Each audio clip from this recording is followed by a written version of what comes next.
and welcome to the Super Sunday Bells and Whistles show. It's your boy Nando. I'm here with Jermaine, Chiz, Henry, and we've got a special guest, mental coach, Eddie Chekera. Welcome to the show, bro. How you doing? I'm all good. Sensational, man. Sensational. Eddie, for anyone that doesn't know who you are, why don't you introduce yourself and what you do? So I focus on helping people perform well using sports psychology. So you're just going to be looking at like attention, confidence, motivation, anxiety, and addressing all the psychological parts of the competition in sport, and then obviously helping them through that, and then also helping them outside of life too, because obviously athletes they have like a value of how they perform, but then they also need to be able to actually develop themselves as overall people as well. So helping outside and also inside sport to help the performance overall. So let's go back to the beginning. What got you into sport? So I was a rugby player. And what kind of annoyed me the most was when a coach would be like, "Oh yeah, Eddie, be more confident, or pay more attention." But then you're like, "Okay, great. How?" Everyone likes to state the obvious. And then I just kept thinking but if I knew the strategies to actually develop this, then I would be able to actually do it. So I went into an undergrad as well, and I thought, sport and psychology mash them together. And then there were sports psychology courses that I went to, so I did my undergrad and masters in that. And then another reason why I did it is because it's kind of like a bit of a cultural thing as well. In terms of, you get so many, let's say, mainly British people focusing on like psychological stuff, but then you don't have a lot of like black representation in there too.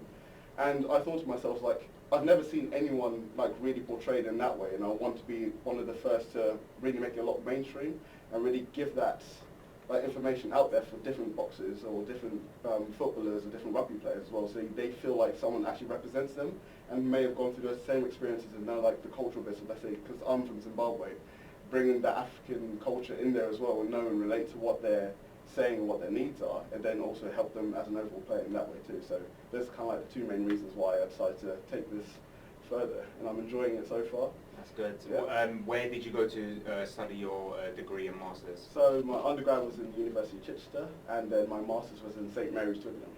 Fantastic. So you played rugby. Did you play for a lot of teams? Did you represent the Simmies at St Mary's? Yeah.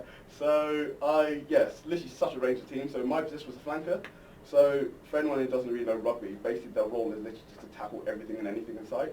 And so when I first started at 16, I was literally such a wingy person as well. But then my head and my mentality was always just aggressive. Like you could probably be like double the size of me, and I'll literally take you down. And then so with that, it meant that I can go from. So I started in school, and then I went to Hayward Rugby Club, where Marlowe as well, who represents England now, where he started. And then from there, I went to University of Chichester to play for their first team. Played a little bit for Simmies, but then I started valuing my body a lot more, because a lot of people break down from their joints and their muscles as well, because it's such a high impact sport all the time. So I went from there and just been applying psychology after, but big range of a journey for rugby, and I played for Sussex for one match there as well, which is nice as well. So it was kind of like a goal that I had of mine. Nice. And then after that, I hung up the boots for a bit, but I might come back. Did you, before you did your psychology degree, did you ever think, I want to become a professional rugby player? Was that the dream? Because we all grow up, if you played football, we all said, we want to be a footballer one day, but did you ever have that dream? Yeah. I feel like it was mainly from other people telling me, oh yeah, you could play for England or you could play professionally. I think it hit home more when I went to Chichester. So I had one coach that kept telling me how good I was, because I only just played because I just enjoyed running around, and I'm like a little child. Literally, I'll just run from A to B wherever with my engine. And then he was like, you can take this at least semi-pro. And I was like, okay, you just chatting wherever. I don't trust it. But he kept literally saying, come work with me and then I'll help you go towards it. So that's kind of where that grew in rugby. And he told me, let's say if you gain 100 or get to 100 kilos, then you'll have a good chance of doing it. So I gained a lot of weight for it as well, and I had the ambition to go there. But then in my head I thought, I was like, I'm not really that motivated to play it. I play it because I'm good at it, but then I don't have that strong motivation to keep me driving going forward to take it professionally. And I said, my mind's probably one of the best tools I have over my body, and I want to use that more and actually help people more, because I feel like I'm such a supportive character. So yeah, that's why I kind of ended my rugby career and then started my psychology career. Is there anybody in the sporting industry that growing up that used psychology, for example, in their tactics, like a coach, for example, like Mourinho used to do that? probably still does, but you know, he was strong on that when he first came to Chelsea. Was there anyone that inspired you? I think just from the behaviours that certain coaches had towards me, I think maybe the coach when I was in Hayward, the way that he was always like kind of forward and really decisive and assertive, but probably athletes as well that kind of would have inspired me psychologically would be like Tiger Woods. He promotes like visualizing and like really imagining that using it to actually help your skills a lot more, so that kind of opened my eyes a bit more too. Maybe looking at YouTube as well, because you always have like these different role models. Mainly I watched it for like exercise stuff because I used to be quite podgy as well, so kind of, you know, listen to that, their talks as well, some motivation there too, and you know, goal setting and all of that stuff kind of helped me, mold me into the athlete that I was as well. Are you into motivational speakers? Is there anyone that you listen to all the time? That BT, the hip hop preacher. Oh yeah, definitely. I think a lot. You saw him live? Yeah, this year. Where did you see him? At Gatwick Airport or Who's Heathrow there? Airport. Yeah, Okay. Sofitel Heathrow. Yeah, Yeah, nice. Yeah, It's on him. my birthday as well. Yeah. So him, TD Jakes. Yeah, they're normally the main two, but I made a video about motivational speakers as well, knowing that everyone has a certain place. So the issue, let's say if you're an athlete and all you do is listen to motivational speakers, they don't also have the skill set to apply to other things as well. So let's say with planning life-work balance or organising yourself or confidence or paying attention as well, because they use a lot of their experiences to guide it. But with, let's say, sports psychology, it's all based on research as well, and applying that too and knowing this research shows that, let's say if you change how you interpret situations, then you can change your anxiety, or not all negative emotions are bad for your performance as well, so understanding that as well, so everyone has like a certain place in a way too, but motivational speakers definitely have value, especially within athletes. Hi, Dean, on you right? Yeah, I'm good, how you doing? Yeah, good, thanks for coming on again. Question I would like to ask you is how important is sports psychology in football, and especially like with football teams? Yeah. Like, because you've seen before, like Spain used to underachieve quite a lot in football. Yeah. And obviously they got like a sports psychologist came in and they went on to win numerous major trophies. So how important is that in teams? Huge. As in, I don't think I can even emphasize as much how big it is. Like, if you think about it, as a team as well, you're all these individual people, and as a team you need to all collectively be one unit and be cohesive and gel together and work like a well-oiled machine. But then again, it comes to a point where you need to understand there's like group values and group identities that you need to start all agreeing on. So let's say some people might value money, some people might value performing well, family, etc., etc. So you need a whole group values, and then you understand these are our team values, we've all agreed on it. Our behaviours need to match that value. And then as a team as well, when looking at that psychology, kind of helps drive the actions both in and off the pitch as well. And also think about roles as well. Like, one big thing that might not be emphasised enough maybe in the media is that everyone needs to know what their roles are. So know what the responsibilities are, know how you need to behave, know how you can actually evaluate whether you're performing well, and then also know what the consequences of not doing that. So sometimes you get a coach in that maybe doesn't speak the language well enough, or maybe there might be a big misunderstanding, and then it comes to the point where, you know, as an athlete, you don't know what your role is then, and then that's when you start clashing with other players as well, because, oh, I thought this was your role. It's like, no, that's not my role, and so on. So then that's really important in football. And then the coach-athlete relationship to begin with, like, let's say with Ole Gunnar Solskjaer when he came in, when he was obviously the caretaker manager, and everyone's saying like the players are playing for him and all that. And then you have some other coaches where, let's say with Mourinho and Pogba, where they would not have gotten along as much, or that's what we think anyway.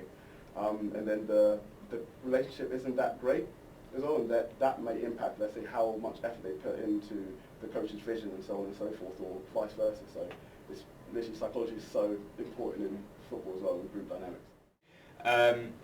Do you believe that when it comes to a sports psychologist in a football team, do you think there's different practices when it comes to, let's say, a player coming back from a very serious injury, or something that's going on in their personal life, and it's got out in the media? Do you think there are different practices for that, or is it always the same kind of one to get over? I feel like, as in, does it vary from one individual to another one on how they address it? Yeah. I think it always varies.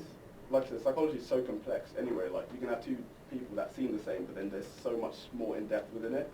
I think, especially with injury and the media as well, they need to approach. Some people might approach it really well, like, let's approach it and let's attack the issue. Some people want to take like their time and like beating around the bush sometimes, or, you know, feeling comfortable taking one step and another. So I feel like in psychology, maybe some people would, I think they do vary in their approaches. I know it's not like a direct answer, maybe, but there's literally so many different ways that someone could go there. Because let's say with injury as well, there's injury growth. So some people will actually take injury as a good thing. So I wrote an article about it as well, saying that being injured might be the best thing for you, because you start realizing that this is an opportunity for me to, let's say, work on my strategic awareness, or build my relationships, let's say, with the coach as well, or maybe look at visualizing a bit more, or look at the mentality side a bit more as well. And some people in studies as well found actually focus more on their fitness too, and actually really appreciate the fact that they have a body and they need to take care of it after injury. So some psychologists may focus on that, or other ones might focus on like helping them return back into sport, or facing some other demons as well. So like I said, there's such a range of ways that people can address it. Tell us about your practice and how you apply that in sport. So with my practice, I apply it literally to such a range of sports too. So that's where I kind of know how complex different environments are. So let's say with athletics, which I do most of now, so it's individual sport, and it'll be targeting, let's say, presenting issues that they might have. So it might be, let's say, motivation. So with motivation, I'll target to see whether they're doing it for the love of the sport, or they're doing it because they get a reward, or maybe avoiding a punishment. And so with motivation, there's like 3 basic needs with that. So there's the need to like be around people. There's a need to feel like you're actually able to compete and do well, so that competence. And also the need for autonomy, which means like you need for like control. So you need to control over the environment, or need to feel like you have to say in something. So within that, so we address those needs as well to kind of help motivate people a bit more. So it could be talking to the coaches, being like, this is what they need in this situation, and helping them motivation. But sometimes it could be within group dynamics too. So looking at coach-athlete relationships again, or looking at how the group functions well together. So it's, like I said again, a big range of practices and approaches that I've used over there. Henry, you used to play football. Did you ever, the club that you were playing for, did they ever have a sports psychologist? Yeah, you need to. How important was it? It was very important actually, because you always had these players that were underachieving, and they were physically fit, but they just couldn't get the performance going. So they had the sports psychologist that could sit there, like you said, when you go to when you watch videos of your play, when you were good, what's the name of it? There's a name for this, visualization. And they get them to watch their previous clips of when they were like scoring goals or playing in a good form, and they watch this every single training and they get confidence. Then they start to say, you know what, you're just coming back from injury, you're going to get the confidence, just watch a clip of this, and you get there. So it's very important actually. It's probably more important now and more respected now than it was back in the 20, 30 years ago actually. And you imagine so with also social media coming in too. So, you can see all these other players that you might have like developed. Let's say if you're in an academy and see all other players like actually doing well compared to you, and then you'd be like, oh, I should be in this place, I should be in that, and then that can really mess up with your head too. So definitely social media and technology where we are now makes it more important. But it's good that your team actually valued it, because some don't. They're like, cool, sports psychology. Like, we've got that covered. We don't need to worry about bringing someone in to do it. But it's like just because I exercise doesn't mean I'm a personal trainer or I'm a weightlifting coach. So everyone has their specialities, but and especially with injuries as well. It's like it links so well with injuries, because as soon as you get an injury, that's it. You lose all confidence, and it becomes mental. No matter how much rehab you do, you do come to that stage where you just need someone to talk to and to get you thinking the right way, or the way you used to be before.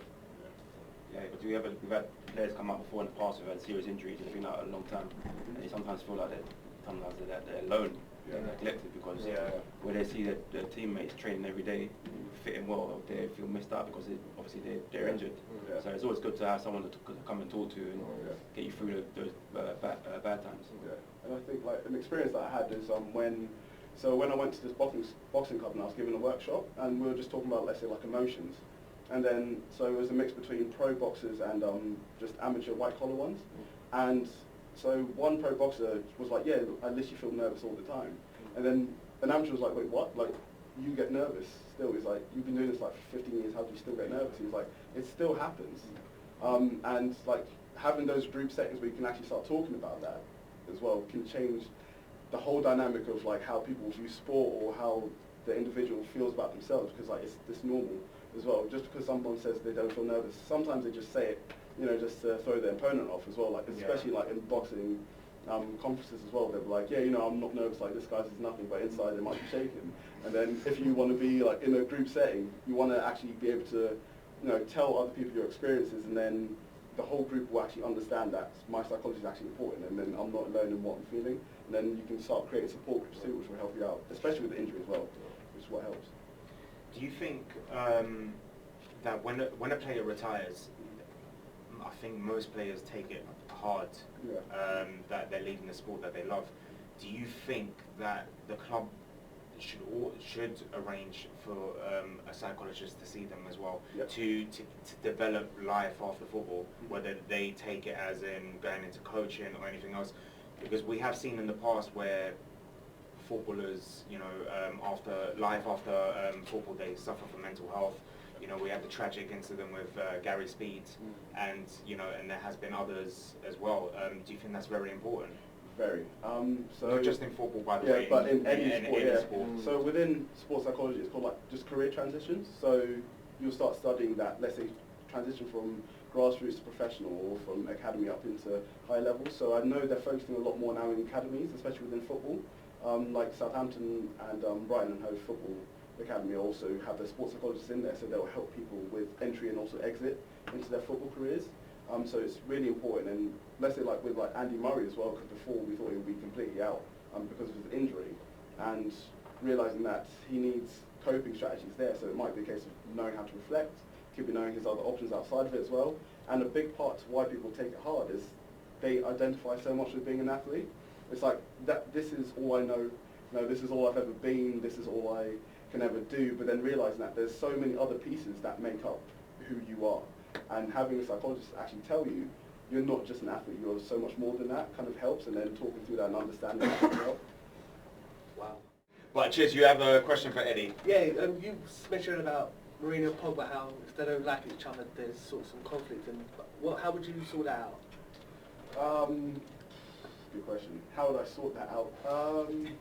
Sell Pogba. Yeah, obviously the easiest one is just to completely separate them, but I think obviously they both need each other in a way. It's a way of maybe kind of seeing what each other brings to the table. I think actually now you mentioned it, my mind's like ticking. So there's this thing called a performance profile. So what it is where an athlete will put down what qualities they think are important to be a successful athlete, and then so they'll rate themselves between 1 to 10 of how much they possess it. So 1 being I don't have it, or 10 being like I have it in bunches and bunches. So the player can rate that, then the coach can rate that as well, so they can actually see the difference in between the two. And then within that, then you start creating goals to actually address it. So it could be a case of, let's say, dribbling skills. If Pogba rates himself like as a 10 and then Mourinho's like an 8, obviously there's going to be a bit of a disagreement there, but then they can actually be like, this is why.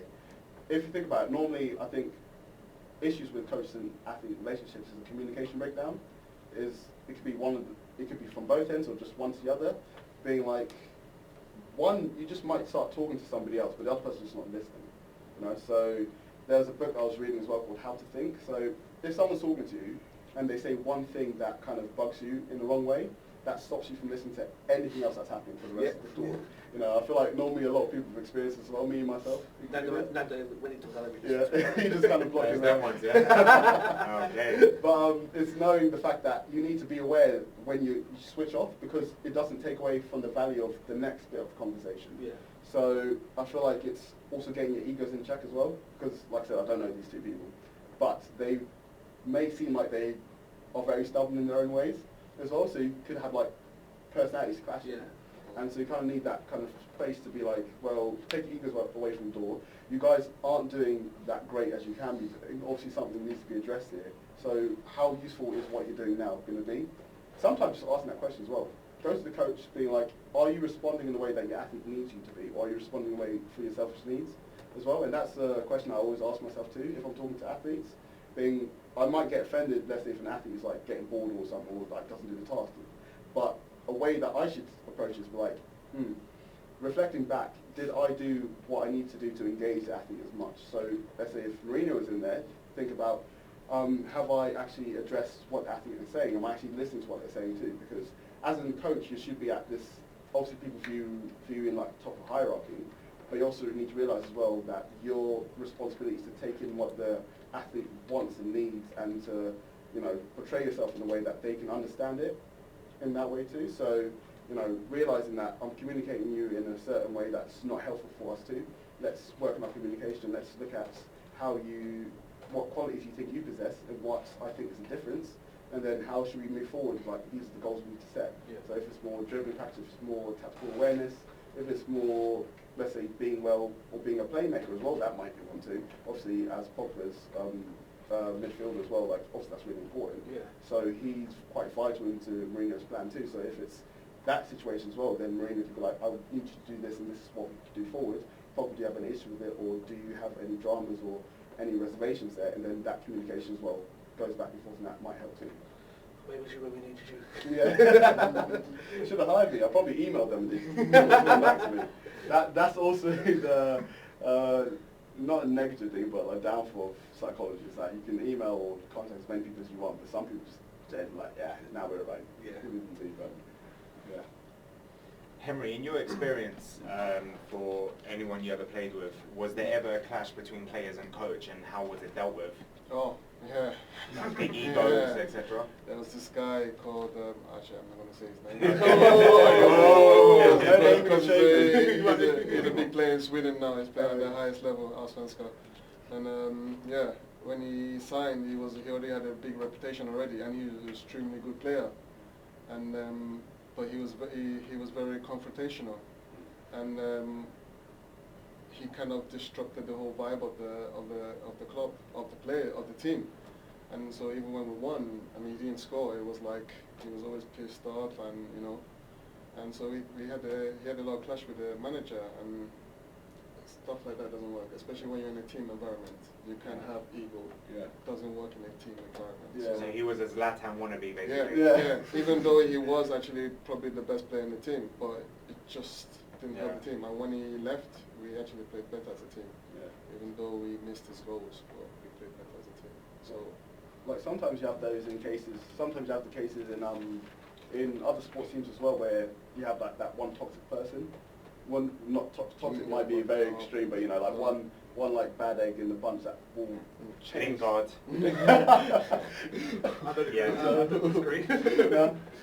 But you know, one person that can impact the whole group.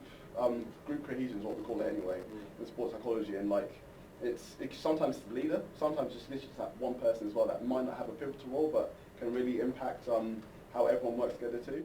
You're wearing a T-shirt that says PsycheCheck. Yep. Why don't you tell us a little bit about that? So that's my company in a way, or my business. So PsycheCheck basically stands for psychology, and then Chekera being my surname. And there has to be a ring to it as well, PsycheCheck as well. Kind of philosophy behind it is the fact that, obviously, like I said, with me being Zimbabwean, I care a lot about my family and like family names as well, and this is what I want to bring in. Like, it's kind of like legacy of like African heritage coming in, being in England, Britain, like attacking the psychology scene as well, and also helping people understand the mental side of just sport and really addressing it. So that's why I also have, this is the psychology symbol in Greek as well, so that's why that's up there too. So there's purpose within that, which is nice. But that's also why it's my brand, like, let's say, with like social media as well, and my website too, where you have like infographics, articles, podcasts with like Olympic athletes, international athletes, and all of that. So yeah, that's what PsycheCheck is all about. Fantastic. Yeah. And if anybody wants to use your company, how can they do that? Is there social media? Is there a website? Yeah, so probably go to website would be easiest because it's links to everything else, which is www.psychecheck.co.uk, spelled PSYCH-CHEK. And then within that, that's where you have all the articles, infographics, and podcasts and videos on there. And then links to the social media. Social should be psych_check as well, like on Instagram, Twitter, Facebook, and so on. But I'm probably most active on my Instagram. But yeah, but like I said, I built it just so everyone can actually be exposed to it. I feel like the issue within sport is the fact that, like I said, everyone talks about psychology, but who actually gives you the information strategies to help you there, and for free as well. Because obviously, let's say I'll do it for money on like, let's say, private clients or workshops and so on, but my philosophy is the fact that I want to spread it out there for everyone to know, so then that's just information resource that anyone can use at their leisure as well, so that's what's really important to me, and then that's why I've really created that too, and people responded well, people love the website as well. Had someone from Google say that they really liked it, so that's a big win for me, so I'll take that.